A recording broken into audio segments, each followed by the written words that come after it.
Why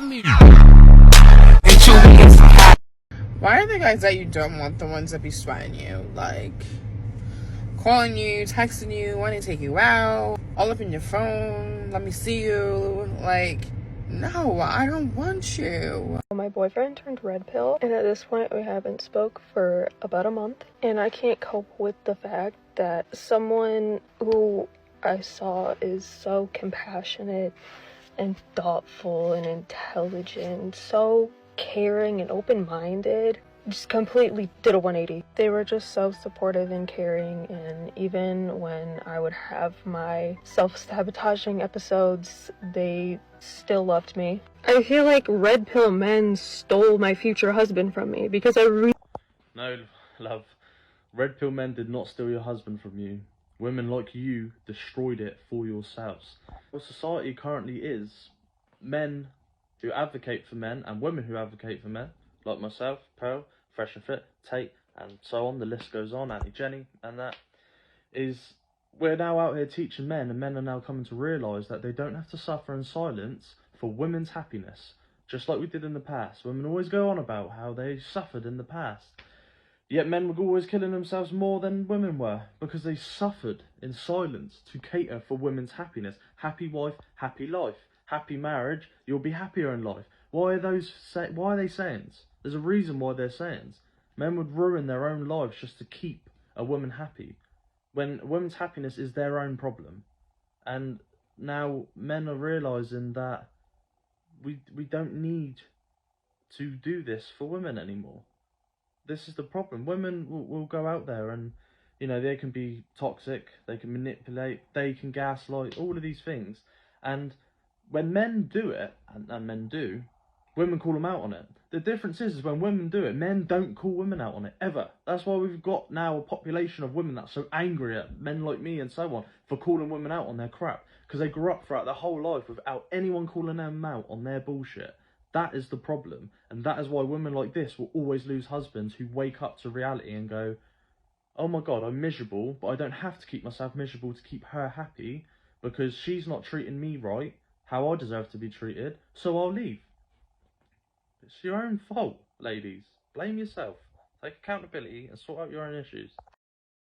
Accountability is a woman's kryptonite. I think this should be the theme for today's video.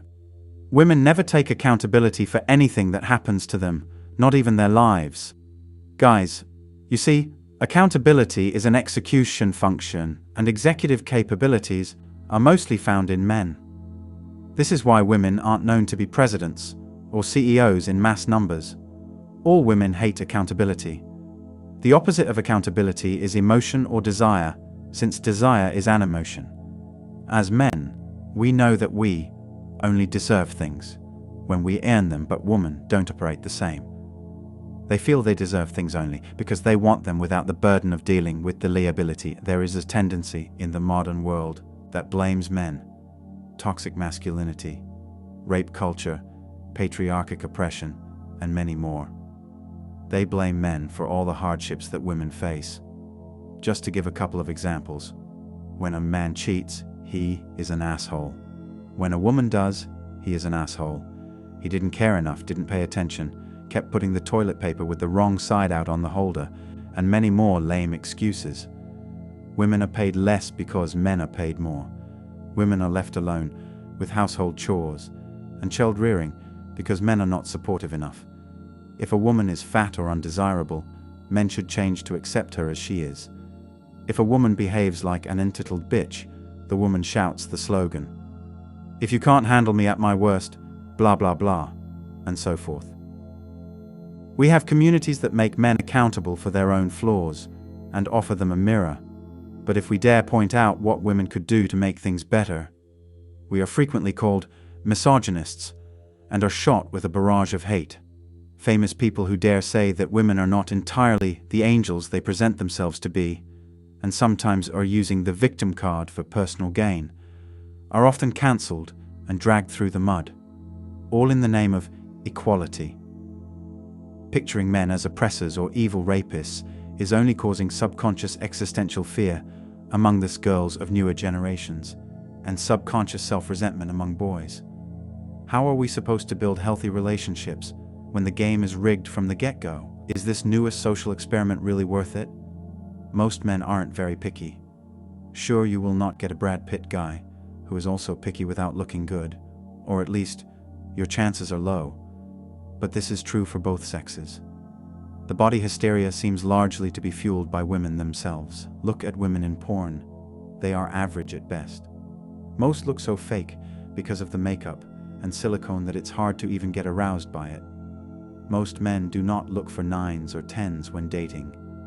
But take a look at any girl's Instagram, WeHeartIt, Facebook, Twitter, or whatever, and you'll see that they are constantly posting pictures of hot girls and never any average girls, ever.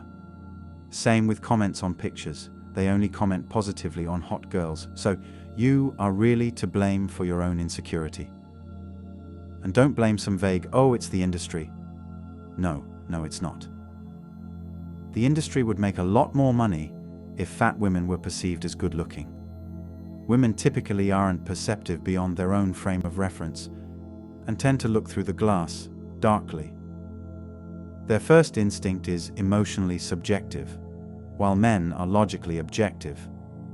The blank slate theory is a lie, and men and women are different on an evolutionary level that isn't openly accepted in today's society. Women will advise that only justifies their own actions, while men give objective, concrete advice. Women will defend other women and claim other women weren't in the wrong. Even if it's pretty objective, they were in the wrong. Because it justifies themselves individually in the event they are confronted with something they did. This creates the women are blameless narrative. I had an argument with female colleagues, and the conversation was about how men sexualize everything. They were bashing men for almost an hour, saying how perverted the men are and how bad social media sexualizes girls, how badly the porn industry treats women, and how disgusting men who go to strip clubs, brothels, and prostitution. We should not date or even communicate with men who watch porn. I was silent, and they tried to include me in the conversation. I said, "You are saying that men are creepy, perverted, and disgusting. What about the prostitutes? If you say social media is terrible, why do women post erotic, sensual, and explicit photos and participate in weird trends? There are thousands of TikTok trends. No bra, shake boobies and shirts, that girls join, and no one forces them into it. If porn is nasty, there is disgusting porn and sickening content on cam shows, OnlyFans, and Twitch, and no one forces them to join OnlyFans and ruin the generation. If the men who watch porn are disgusting, then how come the women who create porn are not awful? And suddenly, I am the creepiest guy in the whole world, and instead of answering the argument, they blamed everything on men. Oh, because men watch these trends. That's why teenage girls do that. BK men watch porn, and they lure girls into streaming and OnlyFans. I had to finish my work, so I ended the conversation. But I have seen the same behavior in almost all female groups, especially on Reddit. You can see hundreds of subreddits blaming obscene content on men. They never bash the girls who create these trends. I mean, the customer exists because there is a product. If there is no product, who the fuck is a customer? They call men creeps and disgusting who go after prostitution, while they completely ignore the actual prostitute. There is not a single post condemning the OnlyFan and Twitch content creators on these subs. Victim is empowering to people who have never actually been victimized. It gives them a handy excuse to blame someone else for all their problems and mistakes. If they don't have that, they have to accept that they made mistakes and suffered the consequences of it. Accountability sucks. At least, this is what women think. Anyway, that's all for today on Manhood. Remember to smash the like and subscribe buttons, and also click on the notification bell to be the first to know when I drop a new video. If you find value in my videos, you can show your support through PayPal or Cash App. The links are in the description. See you next time. Cheers.